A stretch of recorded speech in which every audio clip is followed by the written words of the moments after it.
Amém, irmãos? Louvado seja o nome do Senhor. Com muita alegria que mais um domingo nós nos reunimos aqui para poder prestarmos culto ao nosso Deus. Estava meio sumido esses dias para trás, mas é porque nós também estamos numa outra frente, lá no bairro Santo Antônio. O microfone tem que ficar assim, senão não capta bem não, tá? Beleza, ok. Você pode baixar. Tá bom. Aos poucos nós vai pegando jeito aqui. Mas hoje aprove o Senhor, me dá a oportunidade de estar aqui pregando, e eu quero compartilhar com os irmãos, ou melhor, dar continuidade à nossa série de ministrações no Evangelho de Marcos, no capítulo 9, do versículo 30 até o versículo 50. Amém? Nós vamos nos deter nesses versículos e que o Senhor nos conduza na exposição dessa mensagem nesta manhã. Que o nome do nosso Deus seja exaltado e glorificado. Amém? Todos encontraram? Amém. Assim diz a bendita palavra do Senhor. Versículo 30. Eles saíram daquele lugar e atravessaram a Galileia.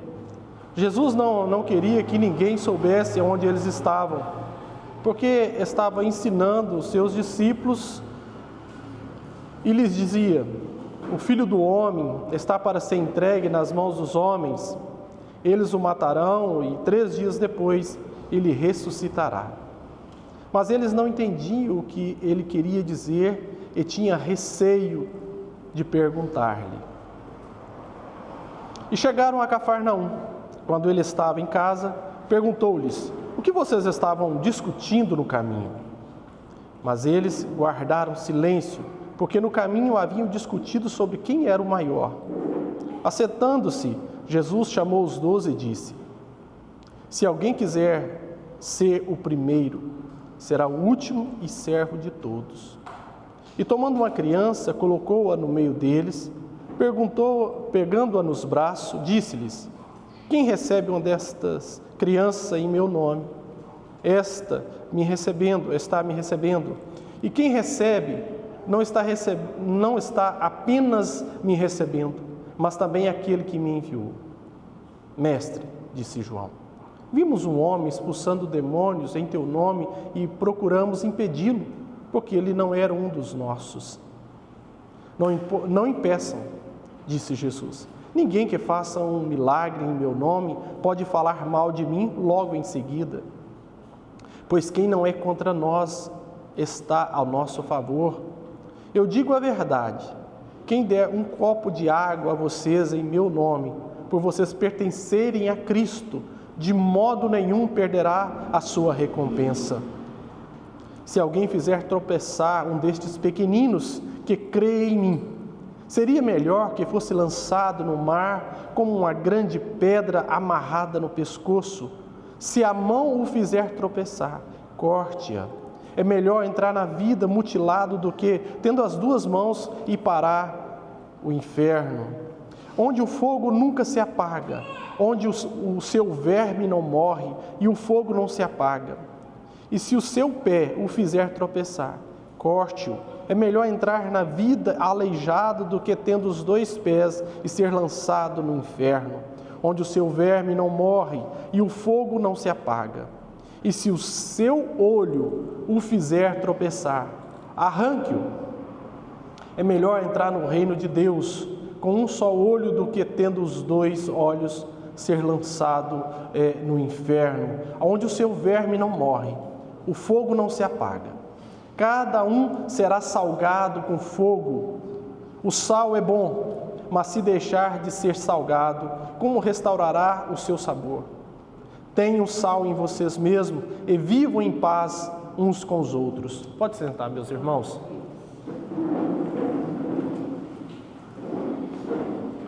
O texto é longo, mas nós vamos tentar percorrer. Amém?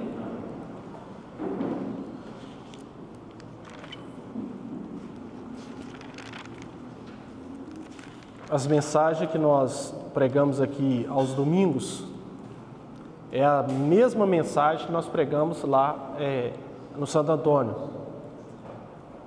Aí eu meio que fui na mensagem que eu tinha pregado lá na sexta, e hoje é outra parte, né? Então vamos lá. Eu dei o título a esta mensagem, A Verdadeira Grandeza. Em um mundo em que muitas vezes define a grandeza pelo poder, pela riqueza e pelo status, Jesus nos apresenta uma visão radicalmente diferente. No Evangelho de Marcos, no capítulo 9, Jesus ensina que a verdadeira grandeza não vem de títulos, posições ou realizações, mas vem de humildade, da servidão e da fé. Nessa mensagem, vamos explorar o que significa ser verdadeiramente grande aos olhos de Deus e como podemos viver essa grandeza em nossas vidas diárias. Amém? Vamos lá, vamos percorrer por parte. No versículo 30 até o versículo 32 diz assim, ó: Eles saíram daquele lugar e atravessaram a Galileia. Jesus não queria que ninguém soubesse onde eles estavam, porque estava ensinando os seus discípulos. E lhes dizia: O Filho do Homem está para ser entregue nas mãos dos homens. Eles o matarão, e 3 dias depois ele ressuscitará. Mas eles não entendiam o que ele queria dizer e tinham receio de perguntar-lhe. Amados, sinceramente, eu não sei se Marcos ele quer que a essa altura nós lamentemos pelos discípulos, mas sinceramente ou francamente, eu acho que sim. Vejam bem, do início do Evangelho de Marcos até o capítulo 8, versículo 30 por ali, Jesus falou por parábolas, tentando mostrar para eles quem Jesus é. E chega nessa parte, Jesus confronta os seus discípulos. Quem os homens diz que eu sou? E eles dizem, olha, uns dizem que tu és João Batista, Elias ou um dos profetas. E Jesus ele é mais incisivo e ele olha para eles e diz, e vocês, quem diz que eu sou? E Pedro, representando todo aquele grupo, diz, tu és o Cristo.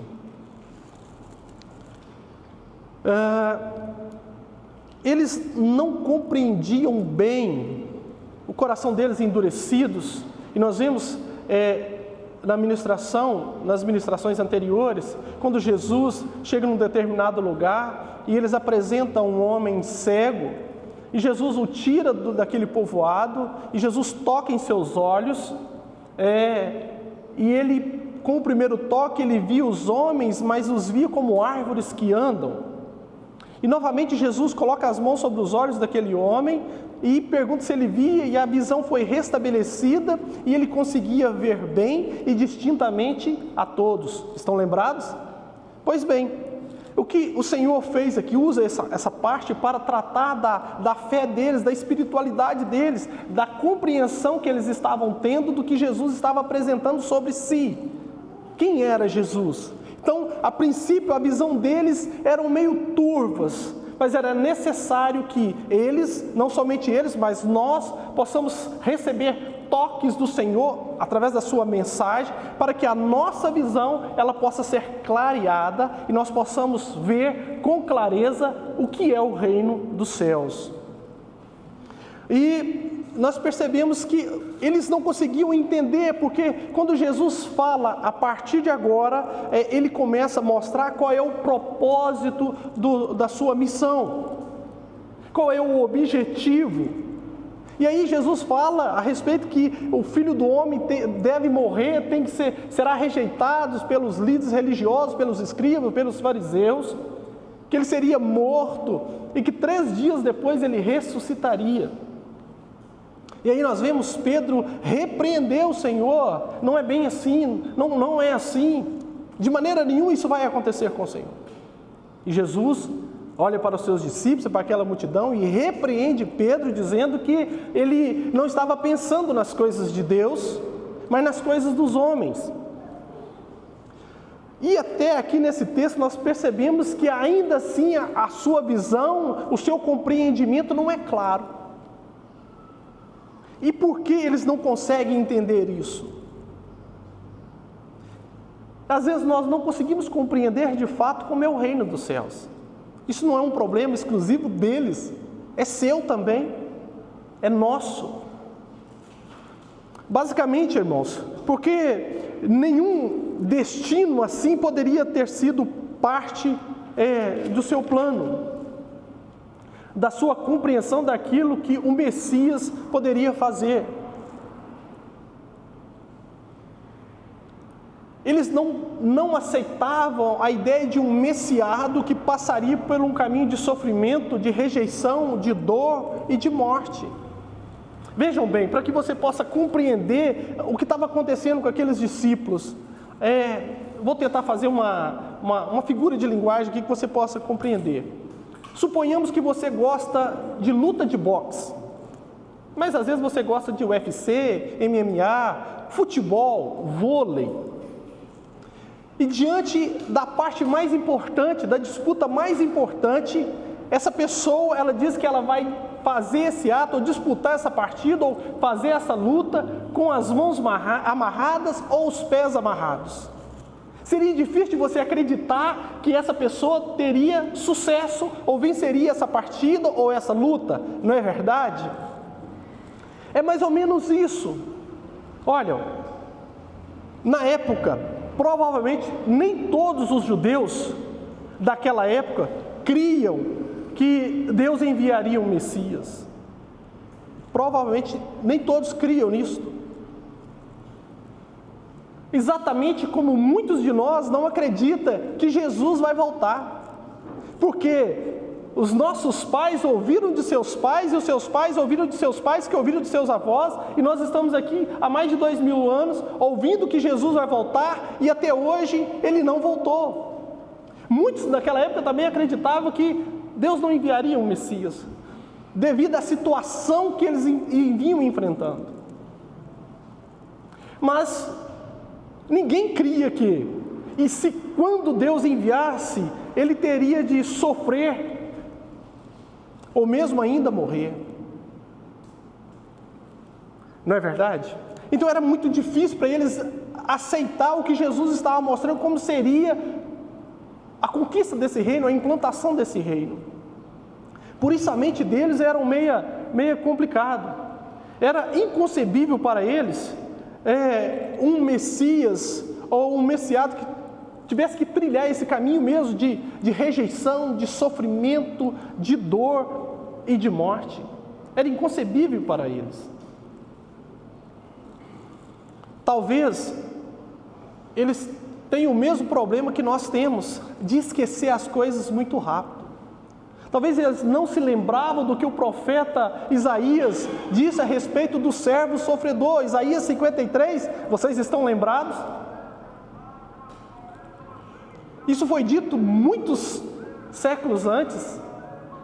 Talvez devido a isso, talvez por um relance eles esqueceram. Mas eles são muito parecidos com você. Foi dito pouco tempo atrás, João dizendo no batismo de Jesus: eis o Cordeiro de Deus que tira o pecado do mundo.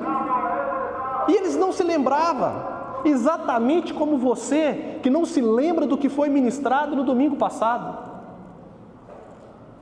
Está vendo? Como é difícil. Ou você consegue se lembrar de tudo que foi dito aqui no domingo passado, pregado pelo pastor?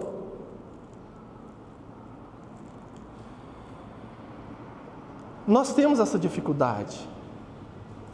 Mas nós também temos que seguir o exemplo deles. Eles não desistiram, eles continuaram a caminhada. Continuaram a caminhada.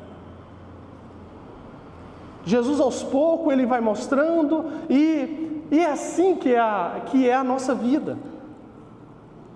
No versículo 33, chegaram a Cafarnaum. Quando ele estava em casa, perguntou-lhes: o que vocês estão discutindo no caminho? O que vocês estavam discutindo no caminho? Mas eles guardavam silêncio, porque no caminho haviam discutido sobre quem era o maior.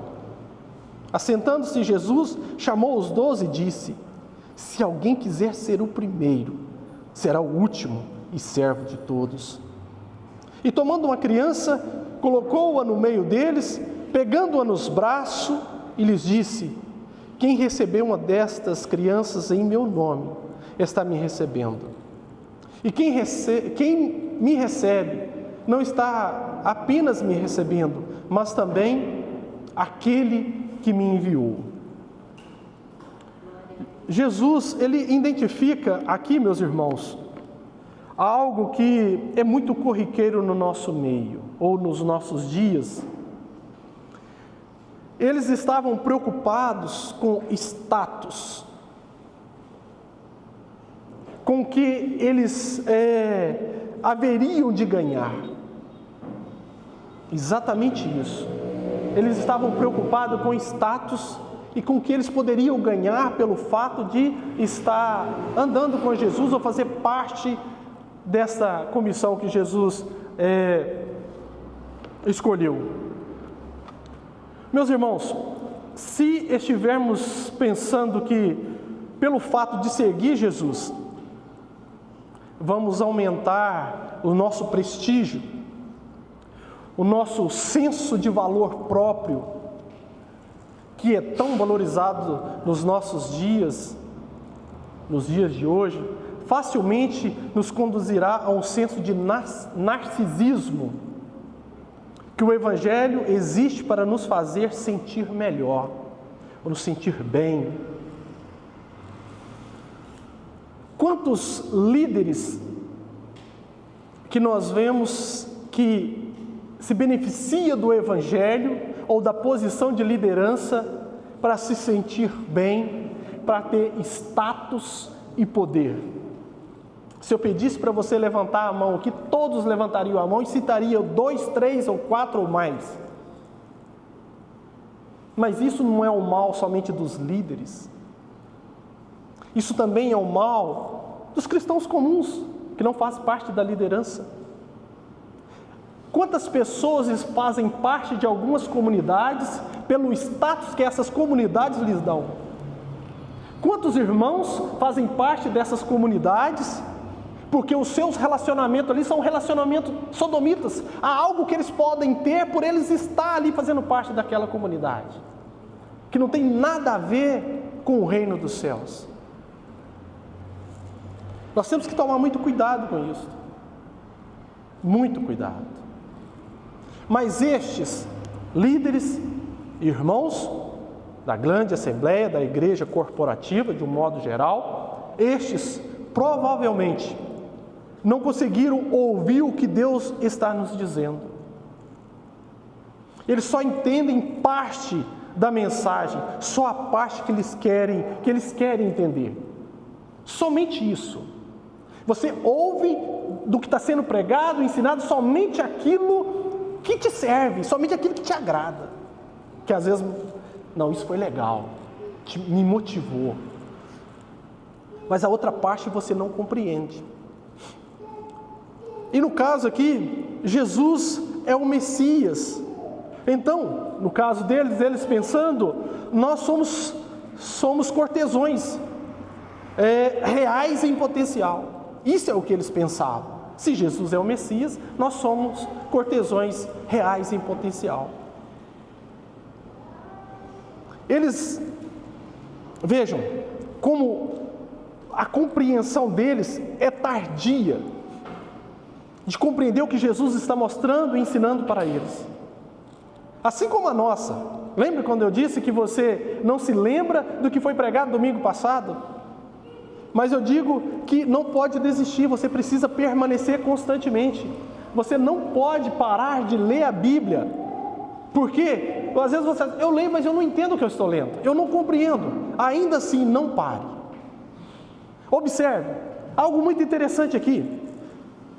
Você que gosta de minissérie ou de série, acompanhe essa série de ministrações no Evangelho de Marcos e você vai ver revelando a sua vida, a sua compreensão do reino de Deus, a sua compreensão do que é Jesus e do seu propósito. Observe, eles gastarão os próximos 7 capítulos do Evangelho de Marcos com a mesma ideia em sua cabeça, mas de repente a verdade chocante surge como o sol da manhã.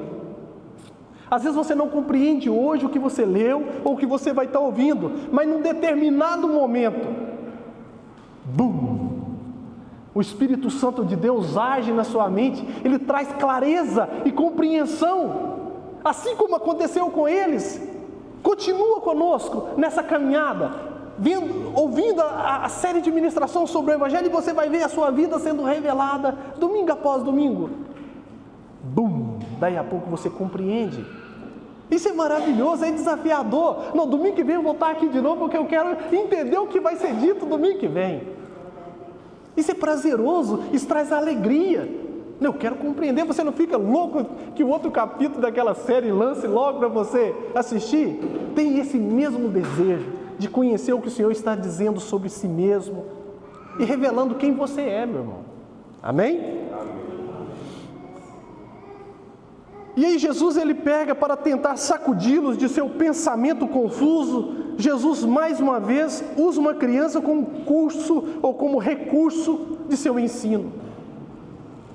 Na época de Jesus, vocês crianças, pré-adolescentes, na época de Jesus as crianças não eram tratadas como vocês são tratados, não tem todo esse prestígio e esse status todos que as crianças têm. Não eram assim. Fora o carinho normal da família, as crianças não eram tidas como alta conta no mundo antigo. Não tinham status e nem prestígio. Mas aqui também, Jesus, não somente as crianças, mas aqui também ele está referindo aos servos, aos escravos, aquelas pessoas que não tinham prestígio, que não tinham status nenhum. Mas Jesus, ele usa das crianças para que eles pudessem compreender. Uma criancinha de 2, 3 anos pega no colo, abraça e fala dessa maneira com eles. Sabe as irmãs do culto infantil? Que às vezes parece que o seu trabalho, o seu servir, parece que não tem visibilidade, não tem status. Às vezes parece que sim, porque ninguém está vendo. Mas para Deus, isso tem um valor e uma honra. Elas são honradas por Deus, aquelas pessoas que são honradas por Deus. Sabe, aqui você canta lá 3 palavrinhas só, depois, não, repete de novo aquele negócio tudo. É o próprio Cristo que está ali. É o próprio Cristo que está ali. E às vezes não dão o devido valor, não estou dizendo que é o caso de vocês, mas é o caso de muitos, que às vezes não dão o valor devido a esse ministério. Deixam para preparar uma aula no domingo de manhã, e faz correndo sem dar atenção devida àquela criança que é o próprio Cristo que está ali. Você está fazendo como se você estivesse fazendo a mim.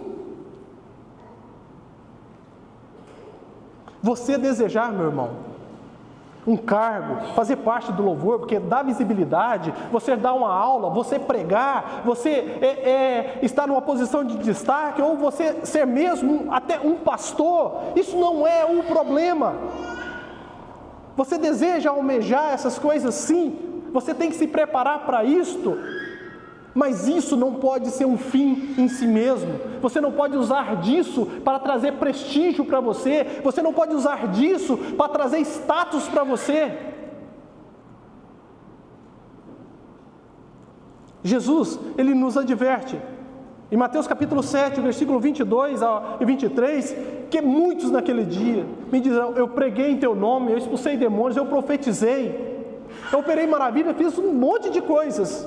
E Jesus vai dizer: eu não os conheço, apartai de mim, vós que praticais a iniquidade. Jesus, ele sabe exatamente a intenção do seu coração. Qual é a real intenção do seu coração de fazer parte ou de servir aqui na igreja ou na sociedade? Temos que tomar muito cuidado, e Jesus está tratando exatamente isto aqui.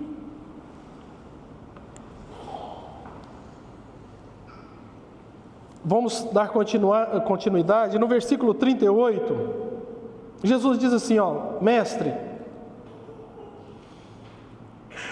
disse João, vimos um homem expulsando demônios em teu nome e procuramos impedi-lo, porque ele não era um dos nossos. Jesus responde: não os impeçais, ou não os impeçam, ou não o impeçam, disse Jesus. Ninguém que faça um milagre em meu nome pode falar mal de mim logo em seguida, pois quem não é contra nós está a nosso favor. Eu digo a verdade, quem der um copo de água a vocês em meu nome, por vocês pertencerem a Cristo, de modo nenhum perderá a sua recompensa.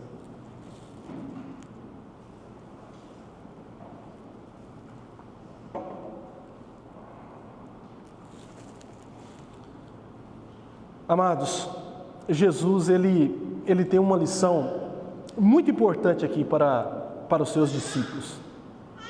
Eles precisavam aprender que o reino de Deus pode, e não somente para os seus discípulos, para todos nós, que o reino de Deus, ele pode avançar por meio de pessoas que eles não conhecem.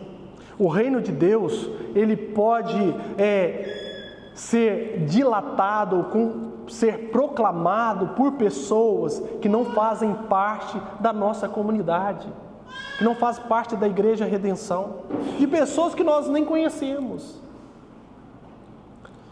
Mas esse problema dos discípulos não é um problema exclusivo deles. Isso já acontecia antes. Vocês se lembram? Os primeiros hebreus questionaram o Espírito de Deus que repousava sobre os dois homens que não pertenciam aos 70 designados pelos anciões de Moisés. Lembram disso? Números capítulo 11, versículo 24 ao 30. Dois homens que não faziam parte daqueles 70 receberam o Espírito de Deus e eles também o profetizavam. E o pessoal começou a proibi-los de fazer isso porque eles não eram parte daqueles escolhidos. Exatamente o que os discípulos estão fazendo aqui. Parece que para que o reino de Deus dilate, conquiste os povos e as nações, impere, tem que ser por esse grupinho exclusivo. E não é assim.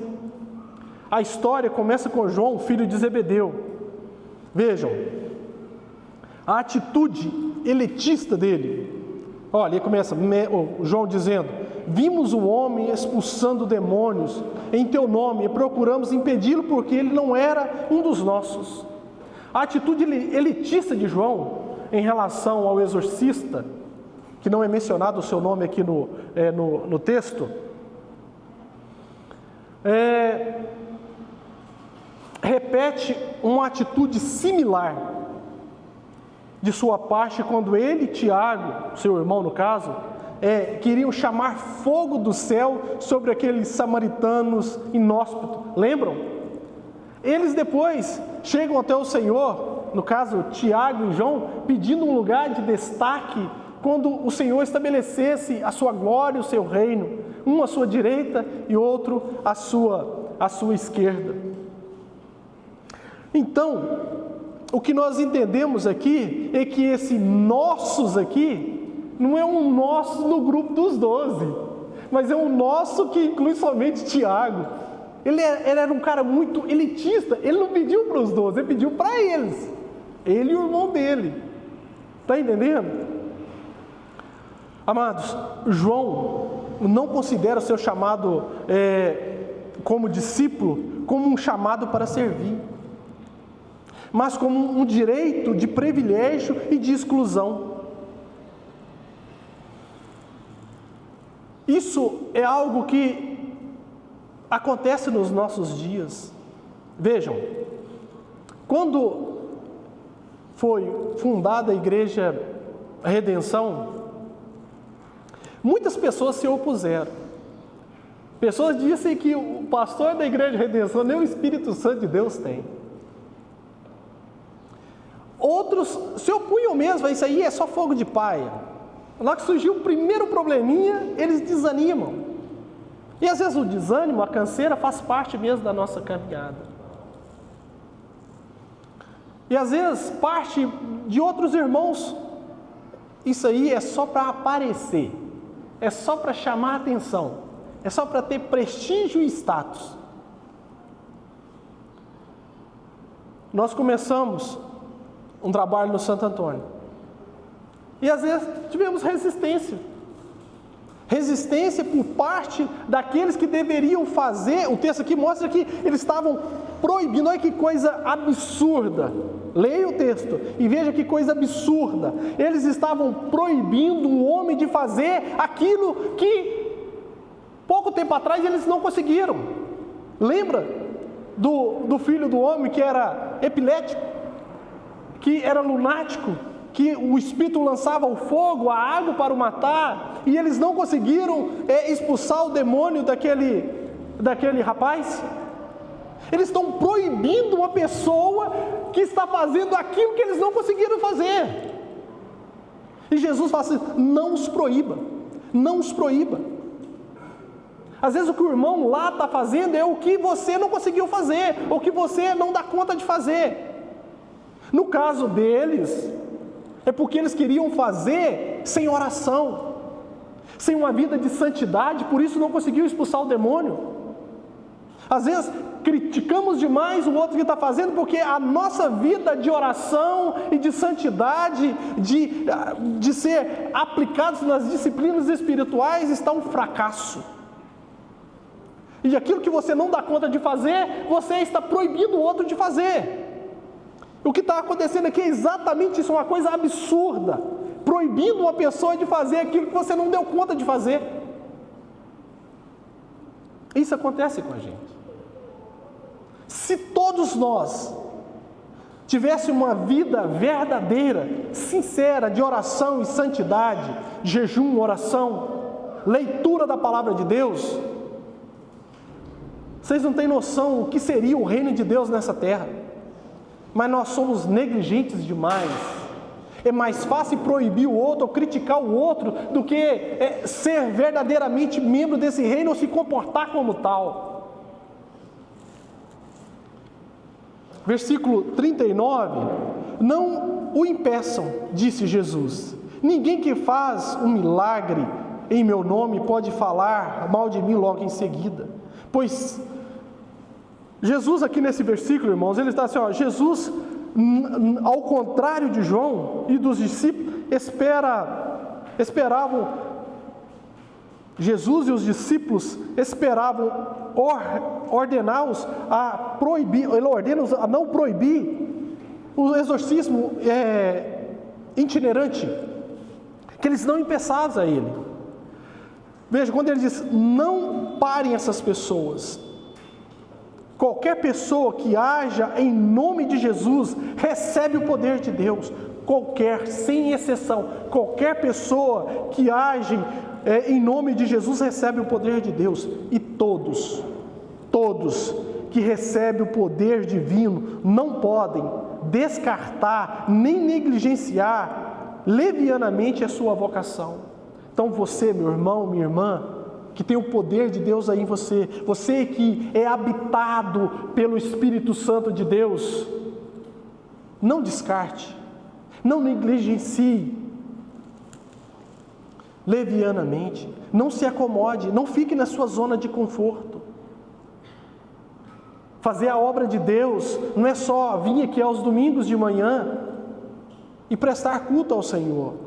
Fazer a obra do Senhor vai muito além disto. Não negligencie isso. Não descarte. Você é templo e morada do Espírito Santo de Deus e Ele habita em você. Paulo afirma que ninguém que fala pelo Espírito de Deus diz Jesus é amaldiçoado. E ninguém que pode dizer Jesus é Senhor, a não ser pelo Espírito Santo. 1 Coríntios 12, 3. No versículo 40 e 41, vamos caminhar mais um pouco, porque o tempo ruge. Pois quem não é contra nós está ao nosso favor. Eu digo a verdade, quem der um copo de água a vocês em meu nome, por vocês pertencerem a Cristo, de modo nenhum perderá a sua recompensa. Essa afirmação mostra que o mestre é mais inclusivo que os discípulos. O tornar conhecido o seu nome é mais importante que as distinções entre eles. Então, tornar o reino de Deus conhecido, o nome do Senhor conhecido nesta terra, é muito mais importante que essas picuinhas que acontecem entre comunidade e comunidade, entre uma e outra. Jesus não faz, aqui meu irmão, Jesus não força ninguém, absolutamente ninguém a tomar uma decisão. Jesus nunca vai fazer isso. Jesus nunca vai forçar você a tomar uma decisão. Mas aqui também não há ponto de neutralidade. Não há ponto de neutralidade. Por ora, o período da graça precede a hora do julgamento. A hora do julgamento. Você está desfrutando da graça de Deus, todos nós. Mas o grande dia chegará, o dia do julgamento. Não existe neutralidade aqui. Jesus não vai te forçar a tomar uma decisão. Jamais Ele vai fazer isso. Mas também não há neutralidade. E você sabe exatamente o ponto que você está. De que lado você está. Se você está com o Senhor, ou se você não está. Amém? Vamos continuar? Há uma recompensa aqui. O Senhor diz que é uma recompensa. Que seja um copo de água que você der a um desses pequeninos. Parece algo tão pequeno, um copo de água, né? A um destes que faz parte do corpo de Cristo, você será recompensado. Há um galardão do Senhor para essa coisa, parece que tão pequena, dá um copo de água. Isso estimula você a fazer, e além do que você pode fazer pelas pessoas. Se um copo de água você será recompensado pelo Senhor, você receberá um galardão por isso. Então não pare, continua. Vamos continuar, meus irmãos. Agora o versículo 42 até o 50. Se alguém fizer tropeçar um destes pequeninos, que crê em mim, seria melhor que fosse lançado no mar com uma grande pedra amarrada no pescoço. Se a sua mão o fizer tropeçar, corte-a. É melhor entrar na vida mutilado do que tendo duas mãos ir para o fogo ou ir para o inferno, onde o fogo não se apaga, onde o seu verme não morre e o fogo não se apaga. E se o seu pé o fizer tropeçar, corte-o. É melhor entrar na vida aleijado do que tendo os dois pés ser lançado no inferno, onde o seu verme não morre e o fogo não se apaga. E se o seu olho o fizer tropeçar, arranque-o. É melhor entrar no reino de Deus com um só olho do que tendo os dois olhos ser lançado no inferno, onde o seu verme não morre, o fogo não se apaga. Cada um será salgado com fogo. Um sal é bom, mas se deixar de ser salgado, como restaurará o sabor? Tenha sal em vocês mesmos e vivam em paz uns com os outros.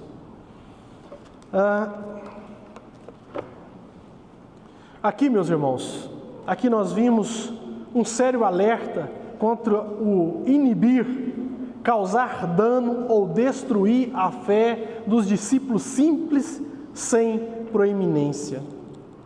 Sabe esse crente simples que tem difícil compreensão da palavra de Deus, que mal sabe ler, que não compreende as coisas com clareza, ou mesmo um novo convertido que está todo fervoroso, que quer compreender tudo de uma vez só. Ele conversa com você, ele queria conhecer o que você conhece.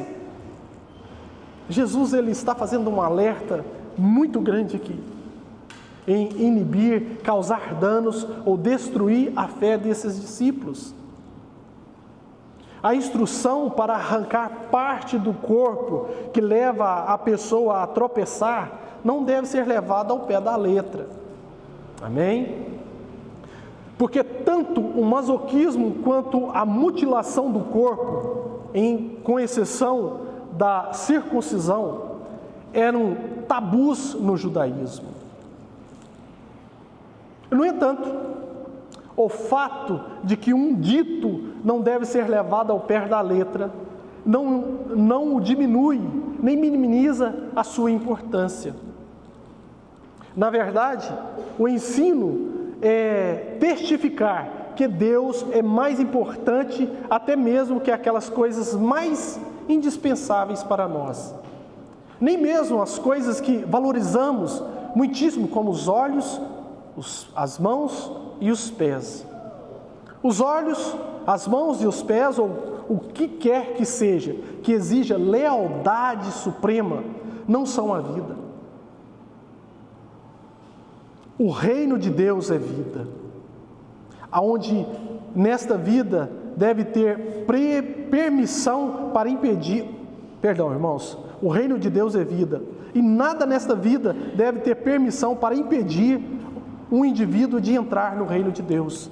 Aqui, o que o Senhor está querendo tratar é o seguinte: você que é membro dessa comunidade, você que se diz crente, está vendo esse novo convertido, ou essa pessoa que tem pouca compreensão da palavra de Deus? Essa pessoa, ela olha para você e ela começa a ver exemplo, que você é um exemplo de cristão, um exemplo de pessoa que faz parte do reino. Mas às vezes o que você está fazendo, o seu comportamento, está levando essa pessoa a desviar do caminho do Senhor. Está fazendo a fé dessa pessoa se acabar, a confiança dessa pessoa em Cristo ou da comunidade da fé se acabar. Nos nossos dias tem aumentado um número alarmante, mas gigantesco, de pornografia. Isso tem crescido demais. E essas coisas não ficam ocultas. Não pense que ficará oculto. Num momento ou outro você vai dar sinal do que às vezes você está viciado em pornografia. Você está viciado na imoralidade sexual, na masturbação e diversas outras coisas, na maneira que você executa o seu trabalho. Tem pessoas te observando, você que se diz crente. Essa pessoa, ela pode ir para o inferno porque o que você está fazendo está levando ela para o caminho de perdição. Ou você está indo para esse caminho. O conselho do Senhor aqui fala: olha, é melhor que você amarre uma pedra no pescoço e seja lançado ao mar. Os judeus tinham um medo terrível do mar. E essa pedra é aquela pedra de moinho mesmo, uma pedra gigantesca, que para movê-la precisava de uma tração animal. Uma pedra muito pesada, era para amarrar isso no pescoço e se jogar ao mar. É melhor que aconteça isso do que você viver nessa prática. Exatamente essa prática que você está. Seja da pornografia, seja ela qual for, que você sabe que é pecado.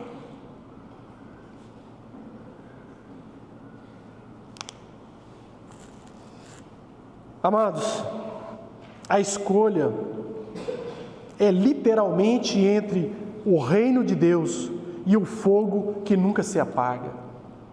De um lado há o reino de Deus, o reino dos céus, e do outro lado há o reino, ao fogo que nunca se apaga. O Senhor, Ele jamais vai te obrigar a tomar uma decisão, eu já falei isso aqui. Mas não existe neutralidade no reino do Senhor. Não existe. Isso é um fato. A palavra grega para inferno é Sheena, cujo nome é proveniente do vale de Inom, uma ravina íngreme no sudoeste de Jerusalém, em que o sacrifício humano fora praticado sobre Acaz e Manassés, 2 Reis, capítulo 16, versículo 3, e versículo 21, capítulo 21, versículo 6. A prática detestável do sacrifício humano foi condenada mais tarde por Jeremias, capítulo 7, versículo 31, e capítulo 32, versículo 35. Abolida pelo rei Josias, 2 Reis, capítulo 23, verso 10, que degradou aquele lugar, o vale de Inom, o transformando em um depósito de lixo, um grande lixão.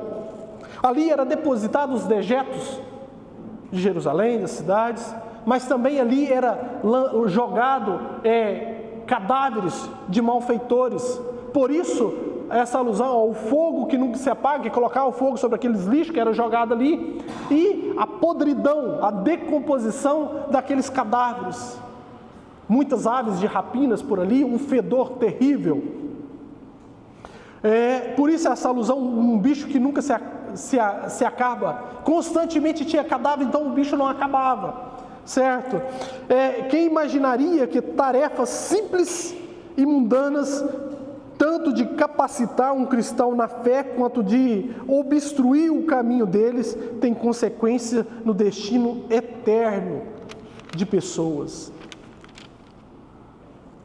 Pois bem, aqui nós vemos um alerta contra a rebelião contra Deus e convoca a fé no presente, em especial se de qualquer que sejam os obstáculos e impedimentos que impedimos as pessoas de entrar no reino de Deus. O Senhor nos chama a nos livrar disso, lá na sua empresa, lá no seu trabalho. Sabe essas coisas que você sabe que é errado e que você está fazendo, que está impedindo as pessoas de entrar no reino dos céus? As pessoas blasfemam contra o nome do Senhor porque às vezes têm visto o seu comportamento, a maneira que você lida com as pessoas, a maneira que você executa o seu trabalho, a mão, a maneira que você conduz o seu caminho para as coisas que você olha e que você admira, que é desejoso ao seu coração. Se livre disso. Não deixe que essas coisas impeçam as pessoas de entrar no reino do Senhor. E aqui, já caminhando para o fim, o versículo 49 e o 50 diz assim, cada um será salgado com fogo. O sal é bom, mas se deixar de ser salgado, como restaurará o seu sabor? Tenha sal em vocês mesmos e vivam em paz uns com os outros. Amados, o fogo e o sal testam e provam as substâncias. Por causa disso, sua metáfora é útil para o discipulado.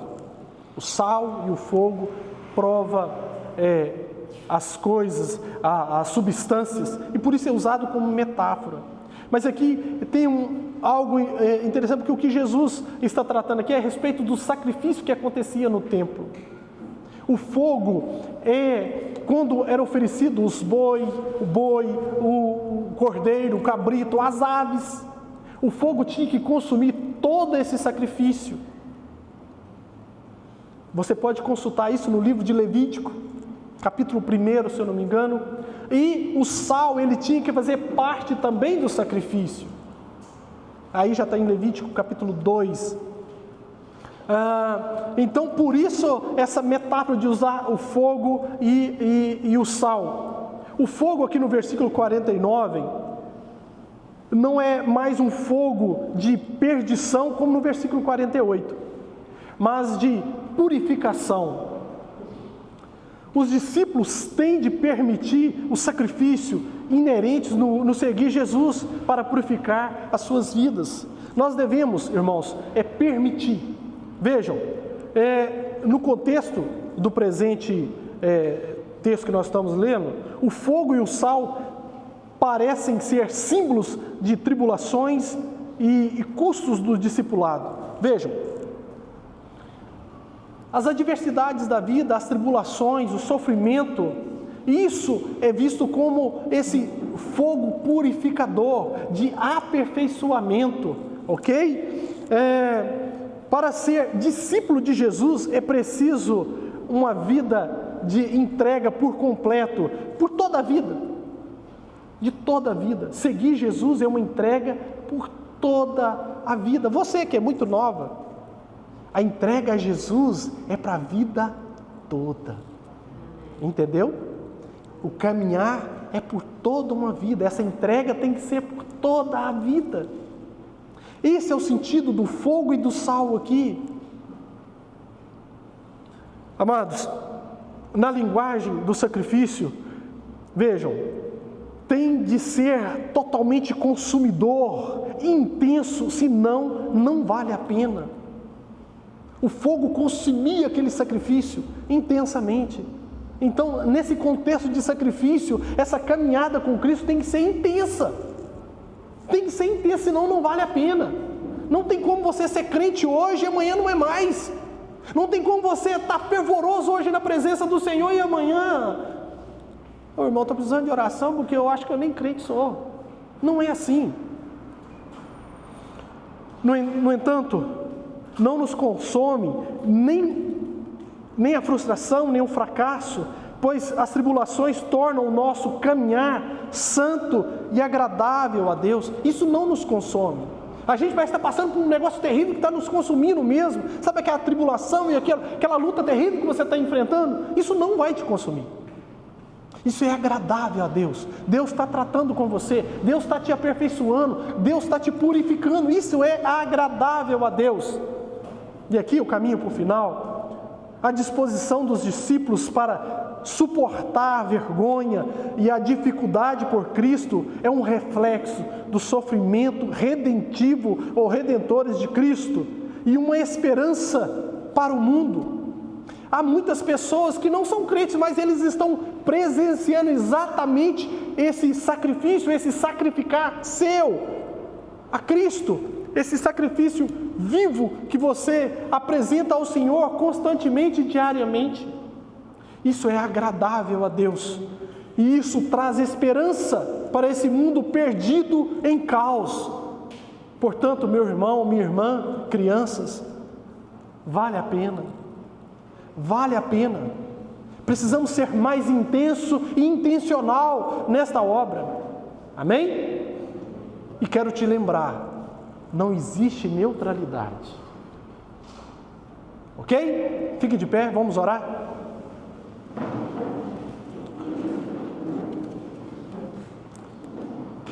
Senhor nosso Deus e nosso Pai, nós queremos te louvar, Deus, te agradecer, Senhor, pela Tua presença no nosso meio aqui nesta manhã, pelo mover do Teu Santo Espírito e por esta voz que falou ao nosso íntimo, Senhor, falou no nosso interior. Ó Deus, essa voz que nos confrontou nesta manhã, Deus, a continuar, a caminhar, mesmo sem às vezes não compreender bem o que nós estamos ouvindo ou o que estamos lendo na Tua Palavra. Sabemos que o Senhor, num grande dia, num belo dia, assim como trouxe clareza para os seus discípulos, o Senhor trará luz ao nosso entendimento e nós compreenderemos mais, Senhor. Ó Deus, que nós não venhamos buscar prestígio, status, poder por meio do Teu Evangelho, Senhor, mas que possamos, ó Deus, servir uns aos outros, Senhor, que possamos ser servos uns dos outros, meu Pai. Ó Deus, em nome de Jesus, que o Senhor possa abençoar cada um dos Teus filhos que aqui está presente, cada um desses pequeninos, Senhor. Ó Deus, em nome de Jesus, que nós não venhamos ser obstáculos, ó Deus, para aqueles que o Senhor tem alcançados, ó Deus, mas que venhamos ser, Deus, de fato, exemplos para eles, que possamos, ó Deus, ser cartas vivas escritas pelo Senhor, meu Pai. Que o nosso viver seja exemplo, Senhor, que o nosso proceder nesta terra seja exemplo, meu Pai. Que as nossas palavras, ó Deus, sejam palavras temperadas, Senhor, que tragam clareza, entendimento para as pessoas, que traz sabor, ó Deus, para as pessoas. Ó Pai, em nome de Jesus, nos abençoe, que possamos, ó Deus, ter uma semana abençoada, com pessoas diante de nós, para que possamos, ó Deus, ser pequenos cristos diante delas, meu Deus. Que possamos encontrar o Senhor em cada situação, ó Deus, que venhamos viver no restante desse final de semana, mas no decorrer da nossa semana, meu Senhor.